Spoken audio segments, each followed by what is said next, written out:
Christine Frizzell with a look at the escalating feud between the United States and China.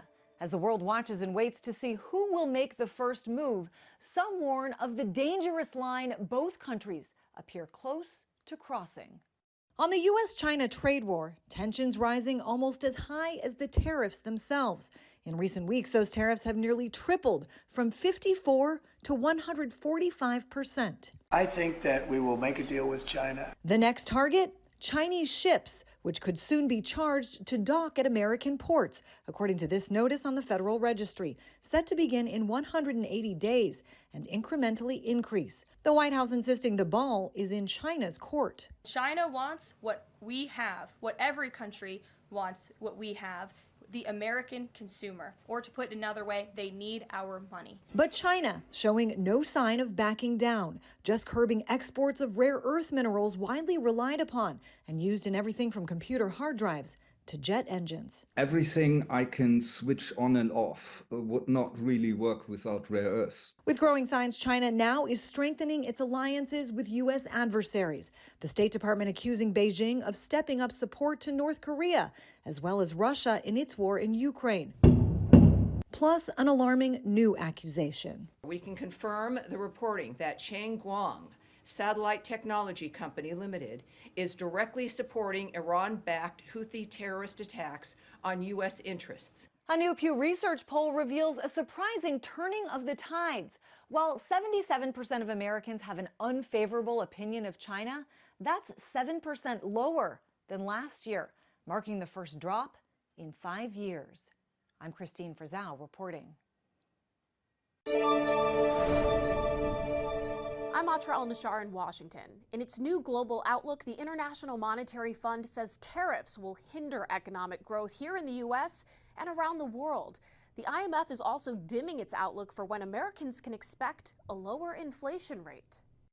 Perhaps the biggest warning yet about the economic fallout that could come from President Trump's tariffs. For the United States, we are projecting a significant slowdown. In its new World Economic Outlook, the International Monetary Fund revising down its forecast for economic growth in the U.S. and the rest of the world as President Trump's tariffs and the countermeasures they've triggered bring effective tariff rates to levels not seen in a century. The tariffs are likely to increase price pressures. We're projecting inflation to remain at 3% in the U.S. this year.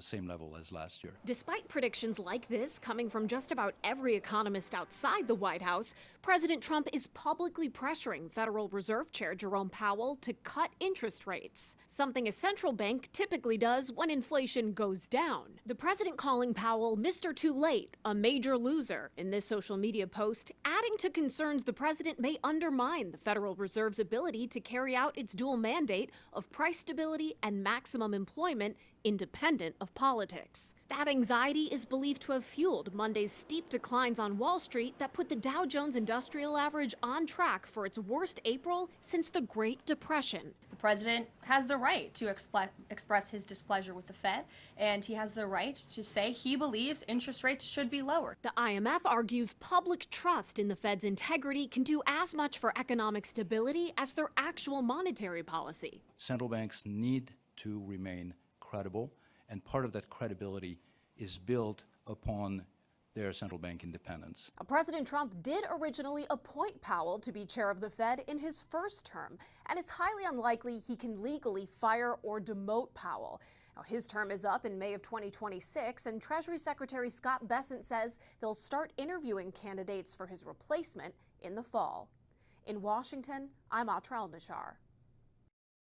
Call it art of the deal or a total 180, but President Trump's approach to trade talks with China just changed from this. China needs to make a deal with us. We don't have to make a deal with them. To this. I'm not going to say, oh, I'm going to play hardball with China. I'm going to play hardball with you, President Xi. No. We're going to be very nice. It's going to be fair. Are you talking to them actively now?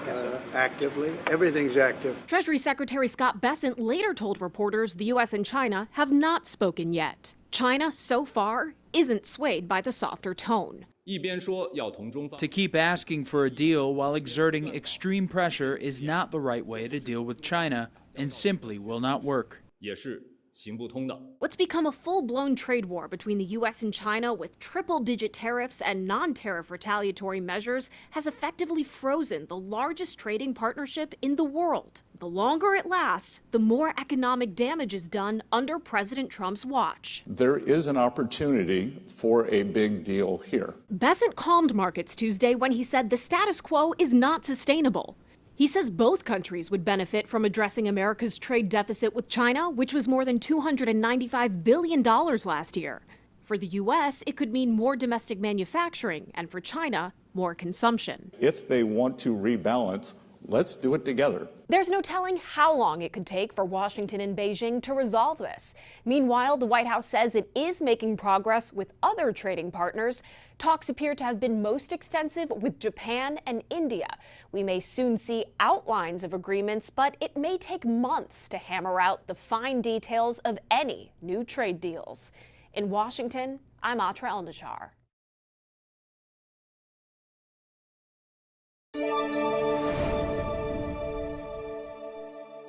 I'm Atra El-Nashar in Washington. President Trump hosting the Prime Minister of Norway at the White House Thursday, and at the top of their agenda was trade.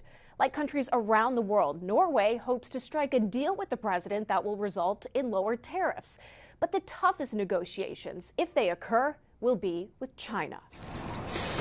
The world is watching anxiously as the new U.S. China trade war halts the largest trade partnership on Earth. The biggest question right now is, are the two sides even talking to each other? Yeah, of course.